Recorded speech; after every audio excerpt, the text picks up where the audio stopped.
All right, what's going on, guys? So it's about a week after I initially started working on the 5-speed swap on the Galant here. And of course, as I said in the end of the last video, I was waiting on the clutch alignment tool to get here. So it finally arrived. This one little piece has postponed my project for almost a week. But now I've got it, so I'm gonna get this thing knocked out. In case you didn't see the last video, of course, go ahead and check that out. The car's almost ready to go. I just have to get the clutch and the transmission in, get that mounted up, and attach the shifter cables, and everything on the inside is already done, and then swap the fluids over. So with that said, let's get started.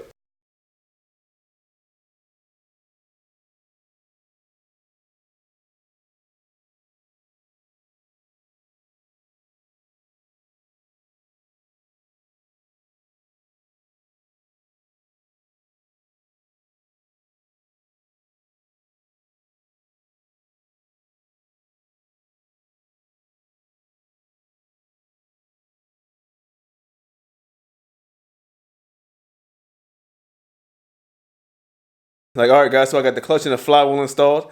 Next, I just got to get the transmission in there. Now, this is a bit awkward to do by yourself. So if you can recruit some help, go ahead and do that. But it is actually late at night right now. So what you want to do is you have my manual transmission. Throw-up bearing already installed with my clip. This is an OEM throw-up bearing. Personally, I don't trust aftermarket throw-up bearings. I'm not sure if that was causing a problem or not. But I got this OEM throw-up bearing off Amazon. I think this was like 40 bucks. And you want to put some grease, some fresh grease on this shaft that the throw-up bearing actually goes over. Now when I get it mounted, and I'll show you guys this, or I'll take this motor mount off. That way I'll have a little more wiggle room and just adjust it. So pretty much any way I try to do this is gonna be a pain in the butt. But I'm gonna pick the transmission up, get it onto my floor jack, try to get it roughly into place and just start jacking it up. Like, all right guys, so I got the transmission in. I don't really have any tips or tricks to do this. The only thing I guess I can really say is that when you're trying to put that back transmission mount in, is try to get it over the mount. Like, of course, you're not going to bolt it in, but try to get it over just so it sits about where it should be. Take this one off until you get it lined up. Other than that, you really just have to kind of play with it and kind of shimmy it back and forth until it seats. So what you may need to do is go to the other side of the engine on the passenger side, and where you can see, like where I've got my breaker bar here, if you can see that, a space for a 1/2-inch drive ratchet or extension, and you can use that to manually turn the engine over, and that might help you get the splines aligned in the transmission, because everything has to line up first before it slide on. But once you get it seated, it's actually easy from there. I went ahead and bolted up the driver's side engine mount first, and then between using my pry bar, just kind of, again, wiggle it back and forth until you can get the bolt through that rear engine mount. So now I got the transmission in, I'm gonna go ahead and put the wheels back on. And I kind of showed you guys as I was taking it off. Like, so these nuts here, the closest thing I have to fit them is a 15/16 socket. So that's the only thing I had, and it, again, it gives me a pretty snug fit, so maybe that's what that is. So when you go to do the tie rod, what you actually need to do is put an Allen wrench in the top of the bolt that goes through, and then use a wrench, just like a box-in wrench, to tighten this up. So I'm gonna get that taken care of, that way I can put my wheels back on. And then the only thing left to do will be to fill it up with fluids, take it for its first test drive. So let's hope everything goes right. All right, guys, so I got the wheels back on, the whole brake assembly button back up. So now I'm gonna go ahead and replace this transmission fluid. Like, so to do that, you have two plugs. There's one here, which is 17mm, and then there's a big one on the bottom. That's your actual drain plug.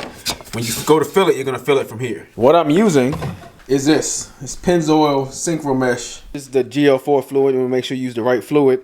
And this is pretty much the same thing as its GM counterpart, except you can pick this up at AutoZone for like $7, $8 bucks, I think it is. Anyway, so I'm gonna get under the car and show you guys the drain plug. Like, all right, guys, so this big plug is the one that you wanna take off. This is what you're gonna use to drain your fluid. All right, guys, so this is gonna take about 2.5 to 3 quarts of fluid. And basically, once it starts running out, that's when you know it's full, you wanna replace the cap. All right, so I've got everything buttoned back up. I wanted to kind of free up some space just to make it easier to work on in here. So I kind of condensed down the airbox. Not even sure if this will work. This is almost like a factory cold air intake. Removing all that, this big box that was sitting here. And this is the K&M filter that came off the Eclipse. So I'm not sure if this will actually work or not, but I figured it's worth a try. Now these two wires that I have down here, these connect to those two wires that I told you to cut on the big plug. So I extended them just so I would have easy access to them. But I'm going to eventually tie these into the clutch pedal switch and have these functioning. But again, if you just connect those two wires, the car should start right up.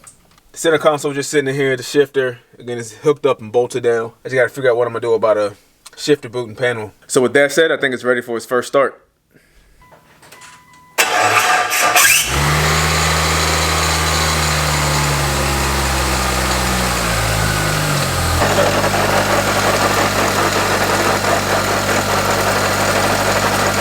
Alright, so clearly I've got a problem here. It's making the same noise that it was making on the Eclipse. And when I first heard that noise, I thought it was a bad throw bearing. But since I replaced this with a new OEM unit, I'm pretty sure that's not the case. So my next guess would be the input shaft bearing. And it kind of makes sense. The car does have 220,000 miles on it, or the transmission does.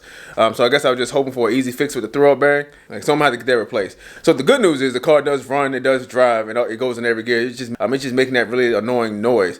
So I'm gonna have to get that replaced, which means just pulling the transmission back out and swapping those parts out. And my first impression of driving the car is the car revs so much faster now. You can tell the engine's not being held back really by much anything now, with that huge torque converter, that automatic transmission slowing it down. So it feels a lot quicker. It definitely, again, it's just making that noise when the clutch pedal is released. All right, guys, but that's it. So thank you guys for watching my video. If this video helped you out and you enjoyed it, remember to hit that subscribe button, hit that thumbs up button. Again, we got a lot of work still ahead of us on the Galant here. Make sure you subscribe to my channel for future content, and I'll catch you guys later.